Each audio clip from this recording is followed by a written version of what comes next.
दोस्तों आज हम काबा शरीफ के बारे में बताने जा रहे हैं कि काबा शरीफ कब और किसने बनाया, काबा शरीफ का दूसरा नाम क्या है और काबा शरीफ के अंदर क्या है।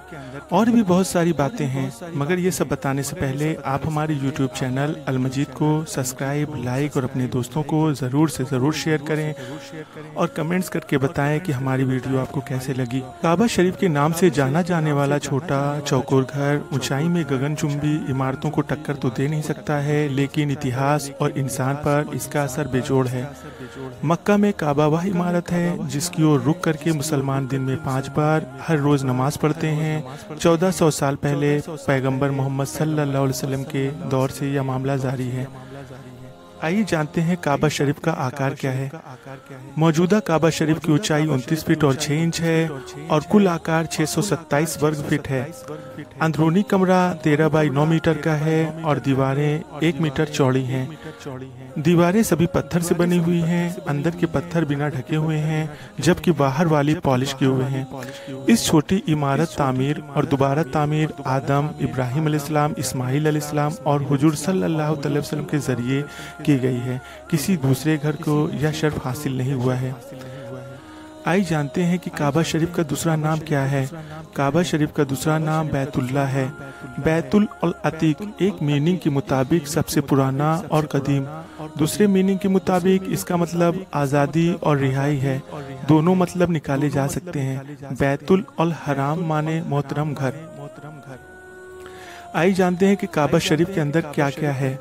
Doctor Muzammil Siddiqui Islamic society of north America के अध्यक्ष हैं। उन्हें अक्टूबर 1998 में काबा शरीफ के अंदर जाने का मौका मिला। एक इंटरव्यू में उन्होंने बताया, अंदर 2 पिलर हैं, इत्र जैसी चीजें रखने के लिए एक तरफ एक मेज है, छत से लटकते हुए 2 लॉन्टेन की तरफ एक लैंप है। जगह इतनी है कि लगभग 50 लोग बैठ सकते हैं। कोई इलेक्ट्रॉनिक लाइट नहीं है। दीवारें और फर्श संगमरमर के हैं। अंदर कोई खिड़की नहीं है, केवल एक दरवाजा है। काबा की ऊपरी अंदर की दीवारें उन पर्दों से ढकी हुई हैं जिन पर कलमा लिखा हुआ है। सबसे पहले हजरत आदम अलैहिस्सलाम ने बनाया। हजरत अम्र इब्न आस रदी अल्लाह ताला अन्हु से रिवायत है कि रसूल सल्लल्लाहु अलैहि वसल्लम ने फरमाया कि अल्लाह ने हजरत जिब्राइल अलैहिस्सलाम को हजरत आदम अलैहिस्सलाम के पास काबतुल्लाह बनाने के लिए हुक्म भेजा। जब हजरत आदम अलैहिस्सलाम ने इसकी तामीर कर लिया तो हुक्म हुआ, इस घर की तरफ तवाफ करो। दूसरी बार हजरत इब्राहिम और हजरत इस्माइल अलैहिस्सलाम ने काबा शरीफ को बनाया। जब नूह अलैहिस्सलाम के ज़माने में तूफान आया तो बैतुल्लाह का निशान बाकी न रहा और हजरत इब्राहिम अलैहिस्सलाम के ज़माने तक यही हालात रहा। तब अल्लाह ने हजरत इब्राहिम अलैहिस्सलाम को फिर से बनाने का हुक्म दिया। अब चूंकि नींव और बुनियादों के निशान भी बाकी न रहे थे, इसलिए जिब्रील अलैहिस्सलाम ने आकर बुनियादों के निशान बतलाए। तब इसमें दोबारा तामीर शुरू हुई। तीसरी बार हजरत मोहम्मद सल्लल्लाहु अलैहि वसल्लम के दौर में कुरैश के लोगों ने इसको बनवाया। तीसरी बार जब नबी सल्लल्लाहु अलैहि वसल्लम की उम्र 35 साल थी और आप अभी नबूवत का ऐलान में 5 साल बाकी थे, तब कुरैश के लोगों ने इसको बनाया। हुआ यूं कि काबे के बने हुए काफी अरसा गुजर चुका था, दीवारों में दरार आ चुकी थी, बारिश की वजह से पानी अंदर भर जाता था। तब कबीला कुरैश के तमाम सरदारों ने यह फैसला किया कि काबे को गिराकर फिर से एक नई इमारत बना दी जाए। तो अबू अम्र वहब मुखजुमी खड़े हुए और कुरैश के लोगों से कहा कि देखो, बैतुल्लाह को बनाने में जो पैसा अब खर्च किया जाए वो हलाल की कमाई का हो और सूद, जिना वगैरह का पैसा इसमें शामिल न हो। अल्लाह पाक है और पाक ही को पसंद करता है।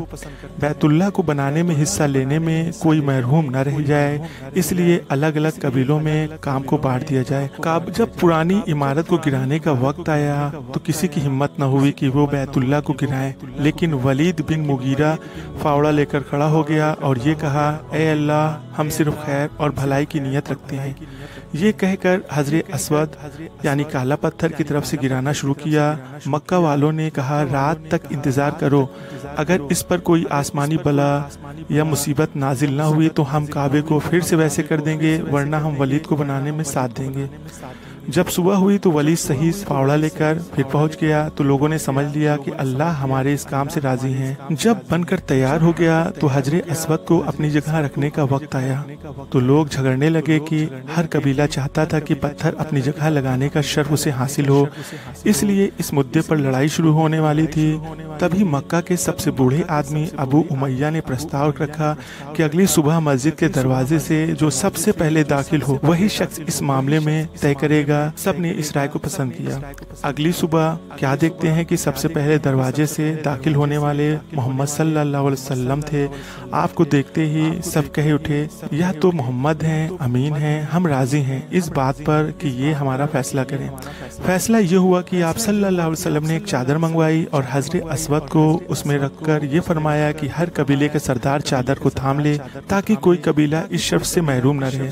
جب سب اس چادر کو اٹھائے ہوئے اس جگہ پہنچے جہاں اسے رکھنا تھا تو نبی صلی اللہ علیہ وسلم نے خود اپنے ہاتھ سے حجر اسود یعنی کالا پتھر کو اسی جگہ لگا دیا۔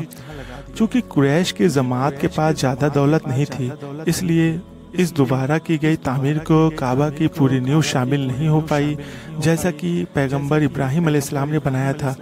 کعبہ کا جس حصے کو چھوڑا گیا اسے اب حتیم کہتے ہیں۔ چوتھی بار عبداللہ بن زبیر نے اپنی خلافت کے زمانے میں بیت اللہ کو شہید کر کے پھر سے اسے بنوایا۔ حضرت ابن زبیر پیغمبر ابراہیم کے نیو کر کعبہ بنانے چاہتے تھے جس طرح سے پیغمبر محمد صلی اللہ علیہ وسلم چاہتے تھے۔ ابن زبیر نے پیغمبر ابراہیم کے نیو پر کعبہ کا نرماণ کیا۔ انہوں نے اود کی لکڑی، خوشبودار لکڑی جو عام طور سے عرب میں اچھی خوشبو پانے والی جلائی جاتی ہے، کے ساتھ 3 کھمبوں کو چھت ڈالی تھی۔ انہوں نے 2 دروازے لگائے، ایک نے پورب کا سامنا کیا، دوسرا پشچم کا سامنا کر رہا تھا جیسا کہ پیغمبر چاہتے تھے، لیکن اپنی زندگی میں ویسا نہیں کیا تھا۔ پانچویں بار حجاج بن یوسف نے خلیفہ عبدل بن ملک مروان کی اجازت سے بنوایا۔ اس کو اس چھوٹے آکار میں بنایا گیا جو آج پایا جاتا ہے۔ حتیم کے حصے کو باہر نکال دیا جس کو عبداللہ بن زبیر نے اپنے دور میں کعبے کے اندر کر کے بنوایا تھا۔ جب عبد الملک بن مروان عمرہ کے لیے آئے اور حدیث کے بارے میں سنا کہ کعبہ جس طرح سے عبداللہ بن زبیر نے اسے بنایا تھا ویسے ہی نبی صلی اللہ علیہ وسلم کی خواہش تھی تو انہیں اس پر بڑا پچھتاوا ہوا۔ خلیفہ ہارون پھر سے بنوانا چاہتے تھے۔